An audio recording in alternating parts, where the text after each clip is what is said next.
What is going on, fans and coaches of the ASL? My name is Hudger322 here, and I am bringing you yet another ASL video.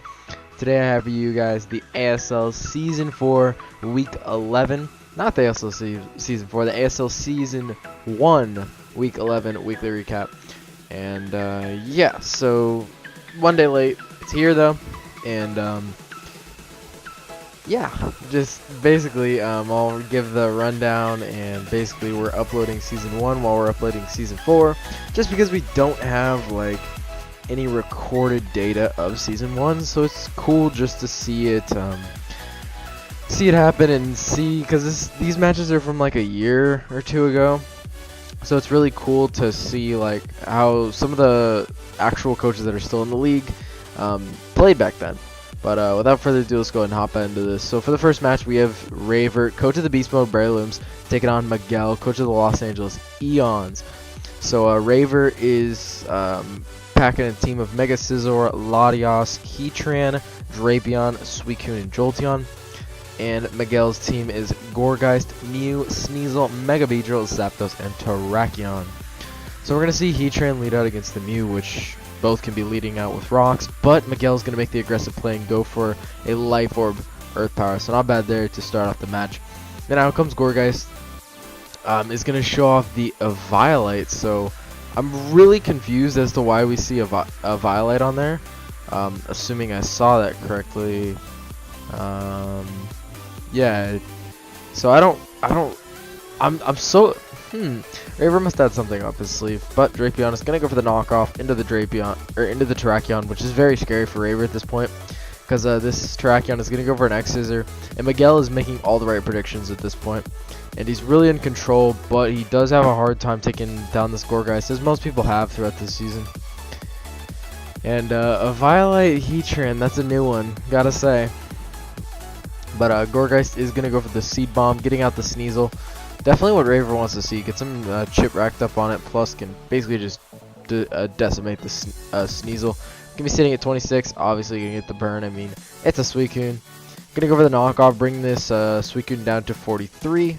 Suicune is gonna go for another Scald. And sitting at 43, Zapdos can pressure it out, as it will kill with a Thunderbolt if Miguel decides to go for that.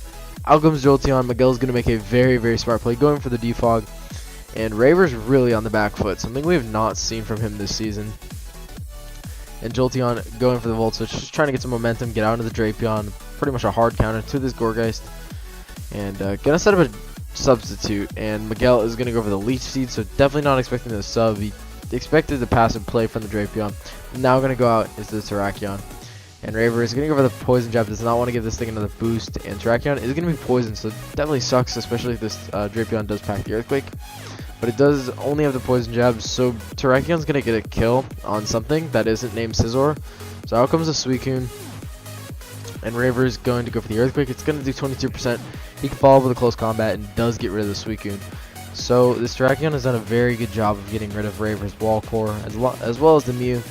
And out comes Zapdos just to prevent any possible momentum coming out from the Scizor. Going to go for the Thunderbolt, can take the Rock Slide a little comfortably, and they could follow up with a nice Thunderbolt, but is going to go for the Heat Wave just in case the Jolteon wants to come out. And at this point, it really looks like Zapdos just cleans up once this Jolteon is gone. So we're going to see a Choice Specs HP Ice, and knowing this, Miguel gets to go for a free Leech Seed. It's really the easiest play in the world right now. And he's going to be able to kill off that Heatran. So out comes Jolteon is going to go for the Shadow Ball, which does kill with a crit. So very, very unfortunate for Miguel. He can go on to his Mega Beedrill and can honestly just go for a U-turn, but he goes for a Drill Run, which is, it doesn't really make sense, to be honest. U-turn was 100% the play. He's going to go on to his Zapdos, which Zapdos is going to be able to take another Bullet Punch, and Miguel can just go for a Heat Wave, trying to chip down this Jolteon any way that he can. Going to go on to his Mew, preserving his Zapdos is going to be key in terms of winning this match. But then he can go straight out into his Mega Beedrill, and honestly his play now is to click Drill Run. He's going to go for it, he's going to get the crit, and he's got to go for it again and hope for the best. And Scizor's going to go for the Roost. So that Shadow Ball crit from the Gourgeist it just absolutely sucks. Because I believe Gourgeist could just go for a C-Bomb doing big damage, which would then make it so Mega Beedrill plus Zapdos would win this game, but Mega Scissor with this cleanup, and Raver is going to keep his almost perfect record alive, as he's like at this point 10-1, I believe. So yeah, there's gonna be Beast Mode Breloom's taking a 2-0 victory over the Los Angeles Eons. And we have Rocker taking on Keister, two coaches, and I believe 2 coaches that are still in the league. And I think this was Keister's debut, if I'm not mistaken. Taking over Lotad's team, pretty sure. But Rocker's team is Lander. Oh yeah, coach of the Kentucky Weavals. His team is Lando T. He has Mega Deoncy, Electros, Floatzel, Hitmonlee, and Shaman, and then Keister, coach of the, it was probably Floppy Quagsires at this point. I don't really know what it was. But he has Jirachi, he has Feraligatr, Rotomo, he has Armaldo, Volcarona, and Golbat. So we have Floatzel. And Floatzel's going to take a big U-turn right here from the Jirachi, basically ensuring that it is a Choice Scarf Jirachi, just trying to flinch the absolute life out of Rocker. Makes sense due to the Mega Deoncy. But this Floatzel is going to go for the HPIs. And then Golbat is going to go for what I would assume to be the HPIs, predicting himself into Lando. Or a possible HP steal for the Mega Deoncy. Depends on how Keister prepped. But this Floatzel is going to go down probably a lot earlier than Rocker wanted. He probably was trying to have it there for the Volcarona. But this Mega Deoncy is going to come in, click Diamond Storm, gonna get a defense boost, which is it's important in terms of living that hit, because otherwise I believe Armaldo has a chance of killing. So the Jirachi is going to come out, is going to go for the Choice Scarf Ironhead, and out comes Hitmonlee. I'm kind of confused why Rocker didn't go straight out into his Lando, but Hitmonlee is already going to pop up the Stone Edge. Rocker feels that he can get a sweep at this point. He's going to go for the High Jump Kick, does not kill. This Feraligatr, he's going to go for the Poison Jab, which does kill. So Rocker putting on a lot of pressure right now. He's getting over the Poison Jab, does not kill. We're going to see the Rotom miss the Willows, so very, very bad for Keister at this point. He's going to go into his Volcarona, hope for Flame Body Burn. He does not get it this time. Going to go out into the Jirachi. Stone Edge does not kill, but a High Jump Kick will kill, assuming Rocker can hit it. And we're going to see a Flame Body. Yes, we are. So Keister is going to stop what's assumed to be a sweep.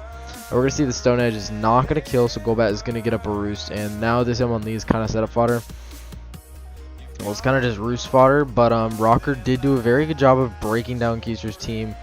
Basically due to the Rotom miss. If the Rotom miss doesn't happen, the Volcarona is still alive at this point, which can honestly just win. So definitely unfortunate if Keister doesn't end up winning this match. But 3-3, we're going to see Electros come out. It's going to Volt Switch. It's pretty obvious. And then Rotom comes out. Doesn't want to take a big hit on anything. He's going to go out into Lando. Can go for a U-turn. And then coming out to Electros again, since nothing really pressures Electros. We're going to see an Iron Head from the Jirachi. He's going to flinch. Makes sense. It's in favor of Keister to get the flinches. 60% chance. And Jirachi, this is Gen 6 Jirachi, baby. We're going to see if it flinches again. No, I'm going to get the Flamethrower off. So Jirachi literally almost flinched this Electros down. And that's the thing about Gen 6 Jirachi. It just won you games just by clicking Iron Head. But we're going to see a Lando T click a knockoff, and that is going to be the game. So Rocker picking up a kill and securing a victory 3-0 over Keister. So good game to both parties. And then we have T-Flight, coach of the London Loudreds, taking on Doom Squad, coach of the Tottenham Espers. And the London Loudreds this week are rocking out with Regirock, Mega Medicham, Electros, Slowking, Clefable, and Aselgor. And the Tottenham Espers are packing Mega Charizard X, Manaphy, Thundurus, Therian, we have Bronzong, Alomola, and Crobat. So we're going to see Aselgor out against Crobat. Aselgor likely wanting to go for some spikes, but he's actually just going to final game it right off the bat. Very, very beneficial first turn for T-Flight. Getting rid of one of the biggest responses to the Mega Medicham outside of course, the Alomola. We're going to see another wall get absolutely decimated. And again, this is not a Selgor. What the heck? He has a Selgor and Escavalier. That's insane. Escavalier just breaking down this wall core, toxicing the Alomola, getting rid of the Bronzong. T-Flight is in a very good position right now. He gets a free Thunder Wave, actually. Not really fearing the sub from Doom. And we're going to see Escavalier come out. And then Manaphy still does outspeed, possibly an Assault Vest, I don't really know. Mega Horn, even through a burn, is going to do so much damage. It would have O-code without the burn. So Manaphy does go for the Energy Ball, just wants to cover the potential swap to the Slowking. As out comes Mega Metacham is guaranteed to outspeed, goes for the Thunder Punch, does get rid of the Manaphy. And like I said, this Alamomola is toxic, so there's nothing it can really do. It's going to go for a Wish, likely trying to pass a Wish into the Mega Charizard X, but actually goes into the Thundurus. And T-Flight's going to predict that and goes for the Rock Tomb. So another Rock Tomb will kill this thing. Doom, knowing that, has to go out into his Alamomola. But Chip is Chip at this point, and I truly don't see how Doom can outlive this Alamomola, or how Doom can outlive this Mega Metacham. But Clefable is going to come out. I'm truly confused why Mega Metacham doesn't stay in there. Mega Metacham kind of just wins. Well, I guess Thundurus can come back out and do work there. But Clefable is then going to get a crit, which does matter, and is going to take out the Thundurus. Mega Charizard X comes out. It really has to Flare Blitz. T-Flight, knowing that, goes straight out into his Regirock, which is a pretty good counter to this Mega Charizard X, since it doesn't take really any damage from it. Then this Aloe is going to go for the Scald. Doesn't really do anything, but does get the Scald. But T-Flight doesn't really care. He was just setting up some Stealth Rocks just to pressure the Zard. Then he's going to go for a Boom, which honestly, going for the Explosion was his best play. Just so Zard didn't come in and do annoying stuff like that. But Mega Medi is going to go for the Fake Out. I'm really confused why T-Flight clicks Fake Out there. If he clicks HJK and he outspeeds, he wins. So we're going to see if that comes back to bite him in the butt. We're going to see Flare Blitz, and Scald is going to kill. So he does still secure the win, as 2-0 for the London Loudreds over the Tottenham Espers, as Slowking does hold on to take the win. So then we have Anaria against Static. So Anaria and the Magikarp Revenge are going to try and take on the Inner Milotic with a team of Mega Lopunny, Rotom Heat. We got Seismitoad, we have Dragonite, Empoleon, and Conkeldurr. And Static has the Azumarill, Tangrowth, Delphox, Mega Ampharos, Uxie, and Donphan. So we got Conkeldurr here out against Donphan. Conkeldurr is actually going to take a Play Rough. And Static showing that he is fast. I mean, Donphan is normally faster, but if Anaria was packing some speed investment, Static obviously has enough to outspeed it. So Rotom Heat is going to take the Play Rough very well. I mean, obviously it's resisted. And then it's going to go over Willows, and Delphox taking that. And then can go for a Switcheroo to give this Rotom a Choice Scarf to essentially make it so it can't really swap into the Donphan as much, to the Mega Ampharos as much. But this Delphox is going to go for the HP Ice, as obviously Dragonite is going to click Dragon Dance. That's what it's good at. Then it's going to go for a Waterfall. So Waterfall is definitely there to hit the Donphan and the Delphox. But this Azumarill is then just going to follow up with an Ice Punch. And Mega Lopunny comes out. Mega Lopunny will kill with a return. And Static doesn't want the Aqua Jet damage. He feels that his Azumarill still has survivability left in it, which it does. And this Tangrowth is going to miss a Sleep Powder, which is really annoying since this is a Scarf Rotom. It's going to set up a sub, and I'm pretty sure Anaria forgot that the Rotom was Scarfed, or he was just scouting. That's also an option. But excuse me. So the Seismitoad is going to set up a sub, as is then going to dodge a Power Whip. And I think Static needs to get his Tangrowth some glasses, because he's going to miss again, miss 2 Power Whips and a Sleep Powder. So things are not looking great for this Tangrowth right now. And Seismitoad just going to go for another Sludge Wave, maybe Fish for a Poison. And Uxie's going to go for the knockoff, doesn't break the sub. Uxie showing how passive it is. Another knockoff is going to come in and break the sub. But Seismitoad is just sitting here and can continuously sit here. And is then going to set up a substitute, as obviously Uxie cannot break it in one shot. Anaria really loses nothing by just sitting here behind a sub. So this Uxie is going to go for the Lumberry, definitely for the rest there. Static probably mad at himself that he didn't pack Chesto instead, because this gives Anaria a free swap out into his Megalopony to just click return, which is going to be able to two-shot this Uxie. And really nothing wants to swap in at this point. Megalopony is two-shotting something. Tangrowth's going to come out, shows off the Rocky Helmet. Anaria probably just wants to kill on this thing. So out comes Uxie. It's going to take some rocks, and Ice Punch is not going to be able to kill it, but another one will as a return. Just does pick up the kill from Megalopony. So out comes Donphan. Donphan is likely going to live the hit. As it does, it can go for a nice play rough, getting rid of Megalopony. So honestly, the biggest threat for Static left to deal with is out of the way. And his Mega Ampharos is looking pretty good at this point, assuming it has a HP Grass. But this Azumarill is going to die to Sludge Wave from the Seismitoad, and then goes out into the Mega Ampharos. I assume he has HP Grass at this point. And we're going to see it take a Sludge Wave, and boom, there's the HP Grass. So Mega Ampharos is looking pretty good at this point. We're probably going to see a Volt Switch and or Thunderbolt here. And it's just going to go for a Thunderbolt and almost kills the Empoleon.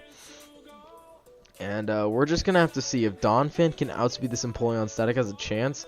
He's going to go for the Ice Shard, so he does not have the speed investment to outspeed this Empoleon. And yeah, that's going to be game, especially with the Scarf Rotom in the back. And Empoleon's just going to clean up. Empoleon, nice, and 3 kills at the end. So Empoleon really coming in clutch, hanging on with 10% there to help Anaria to a 3-0 win over the Inner Milotic. So isn't it coincidence that in Season 4, Week 11, I play Ian, and Season 1, Week 11, I play Ian? Let's just say that's coincidence. It is. That's actually funny, though. But either way, we have the Portland Timbers and the atrocious Altaria, and the Portland Timbers have Porygon 2, Slowbro, Weavile, Infernape, Blastoise, Mega Glalie, and Ian has his Mega Gardevoir, Rhyperior, Registeel, Entei, Malamar, and Togekiss. Now, I remember a couple things from this match. I know what the outcome is, and I'm not going to spoil it. And I remember there's a major amount of hacks, so we'll just go with that. But we have a Slowbro and an Entei here. Slowbro obviously just countering the life out of Entei. And Slowbro just goes for the Toxic, is going to catch the Malamar, and then is going to take it knockoff pretty comfortably. 35% really doing nothing. Slowbro just wants the damage off just so this Malamar cannot be annoying with superpowers and such. So Slowbro is going to go for the Slack Off, as out comes the Porygon 2, going to trace the Serene Grace, so possibly some Tri-Attack shenanigans are going to be going on here. But we're going to see the Thunder Wave pop off, 100% accurate Thunder Wave. Missed the days, bro, missed the days. And Malamar is going to get healed up with this Wish and pressures out with a superpower, but I'm just going to go for the Paralysis just to get this thing more comfortable to deal with. So out comes the Slowbro. It can still take the hits really well. Basically, I'm just going to fish for the Para, and there it is. Going to go for the Scald, just 21%. Just chip down this Malamar any way I can, you know. Going to get superpowered there. Ian obviously wanting to get his attack up so he can do more with the knockoffs. As we're going to see a Trick Room there. And Togekiss is going to come in. It's going to get crit. I mean, it's going to take the hit relatively well anyways. So Togekiss is going to get paralyzed, and Slowbro is going to go for a Calm Mind. Now, with this Togekiss being paralyzed, it's kind of fodder for this Slowking just to set up all over it. Malamar is going to get a Wish back, though. And then Slowking is going to proceed to click Scald. Does a absolute truckload of damage. That is going to follow with some more damage. And gets rid of the Malamar, breaking the 6-6 tie, bringing it down to 6-5. The Rhyperior is going to miss out on the kill with Mega Horn. It's going to miss out on the kill again with Mega Horn. And then is going to get O-Code by Scald. Crit it didn't matter. It's a +3 Slowking. And this Togekiss is going to get paralyzed. So very, very bad for the atrocious Altarias. So we're going to see another paralysis. So Ian is not in a good spot right now. He's going to go out and do his Entei. And just going to go for the Iron Head. Said all bets are off. Let's just flinch him to death, I guess. I mean, we're going to see an Iron Head again. Flinches again. 2 in a row. Can we get 3? No. Scald is just going to Oko the Entei. So, yeah, we wouldn't be in this situation if paralyzing wasn't a thing. So Mega Gardevoir is going to go for the Calm Mind, and then gonna set up a sub. Slowking is gonna go, or Slowbro, I'm sorry, is gonna go for the Scald as the Gardevoir sets up another Calm Mind. Slowking does 26% and gets the burn, Gen 6 burn. Here we go. I still to this day feel bad about this match. Gonna break the sub, and Gardevoir goes down to Slowking. I actually still to this day feel bad about this match. And Ian said he forgot about how this match went. Yeah, you know now. So Slowbro's gonna get rid of this Togekiss. This Slowbro should have been dead like 12 turns ago. So this Registeel is going to go for the counter, just show off his set, basically. I gotta understand, and we're gonna crit to throw some salt in the wound, and just counter again. I mean, Slowbro just cleans up, and that is going to be the game. 6-0 for the Portland Timbers. A very haxy turn of events, as yeah, George's Altarias are going to drop 6-0. Not really their fault, but it's Mons. So then we have Malone facing off against Gustavo. The St. Louis Blues this week consist of Thundurus, Incarnate, Snorlax, Emboar, Mega Absol, Salamence, and Keister. And then Gustavo is packing the Mega Swampert, Volcanion, Raikou, Heliolisk, Florges, and Mega Gallade. So we're going to have Salamence out against Swampert, which although Swampert is intimidated, the Mence does not want to take an Ice Punch, but Gustavo's going to do his signature Mega Swampert Stealth Rock. So Malone is going to show off the Seed Bomb, and then is going to take a Focus Blast, then Toxics the Volcanion. So Volcanion is going to be chipped down every time it wants to sit in. So Curslax is in full effect at this point. And Gallade is going to go for the knockoff, getting rid of the leftovers. And we're going to see Shadow Ball. Shadow Ball. What? Anyways, so this Lax has Curse, Shadow Ball, Toxic, and Seed Bomb. Yeah. Cool. So this Mence is going to go for the Hone Claws. And interesting stuff there. I believe Malone is just memeing out this week. Who even needs Dragon Dance? Who even needs it to be more important? We're going to rock out with the Hone Claws. So this Snorlax is going to double into Emboar. Break the swap, and yeah, Malone's not going to get it. So, going to go out into Snorlax. He's going to die anyways. So Gustavo's going to get another kill with the Mega Swampert. And we're going to see Mega Absol. Gonna come click that knockoff. Not bad, not bad. So we're gonna work it back to a 5-3, but then Mega Gallade, yeah, as Choice Scarf. You're just not living in close combat, as simple as that. So we're gonna see Thundurus. It's gonna take some Stealth Rocks. Gonna go out into the Heliolisk. Malone is going to make the U-turn play, and Keister is it's not living a hit. Goodbye, Thunderbolt. Goodbye, bye, bye. Off the screen. So then Thundurus is gonna come out. There's nothing Thundurus can do to Oko, or can it? No, because it's going to miss its move, so it just can't Oko. It's simple as that. So Gustavo's going to win 5-0, as Malone definitely had interesting sets, we'll say that. And yeah, for the last game of the week, the 7th match that I have for you guys, we have TG, or 0 to Hero, taking on Anderson. So the BC Bibarels, or the British Columbia Bibarels, are rocking out with Kadabra, Mega Manectric, Crawdaunt, Keldeo, Latios, and Aerodactyl. And Anderson and the Jonesboro Omastars are taking on are rocking out with Kyurem Black, Cresselia, Jellicent, Chestnut, Scolipede, and Skuntank.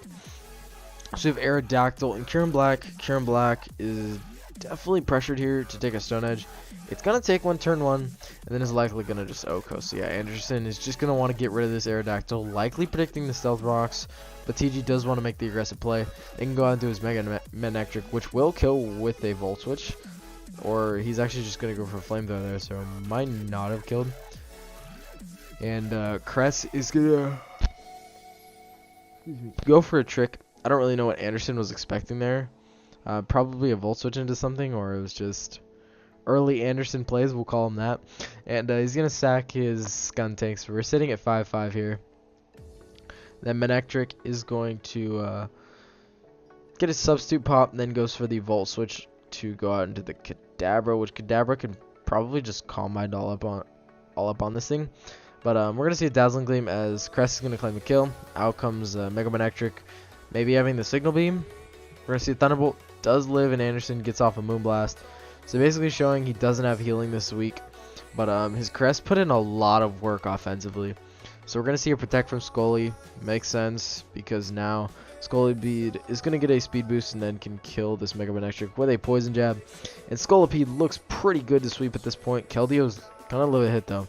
So Anderson is going to go out into his Jellicent, and TG is going to make an aggressive play into his Latios, setting up a substitute, and Anderson only has Scald. So this is looking very bad for Anderson at this point if he truly only has Scald. We're going to see a Calm Mind, and this is red alert for Anderson. He's going to have to go out into his Kyurem just to make sure that this Latios has to attack him. That's basically what he's going for right now. And he's going to go for a Dragon Pulse. Alright, so Ladio's getting a kill there. And out comes Chestnut. He has to hope that he lives a hit. Psyshock. He does live on one. It has to break the sub. It does.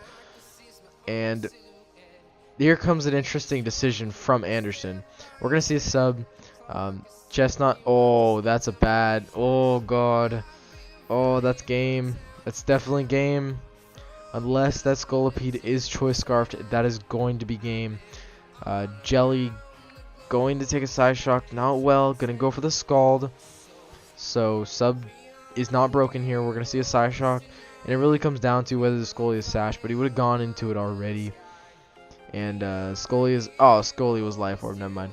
So basically what would have happened if Anderson was proceeding to just repeatedly Drain Punch, it comes down to whether Anderson wants to just straight up click the attack to kill the Latios, expecting TG to sub up on the predicted Protect, but TG does bring the game back with his Latios 3-0 of the Jonesboro Stars. So that's all the games that I have for you guys this week. Thank you all for watching, and again, sorry it's late, but it's here, so I hope you guys did enjoy it. I hope the fact that it was a day late makes you guys, I hope it doesn't make you guys enjoy it less. I don't know why you would, but yeah. So yeah, it should be up Friday morning, somewhere around there. But thank you guys all for watching, and I will see you guys in the next one. Goodbye.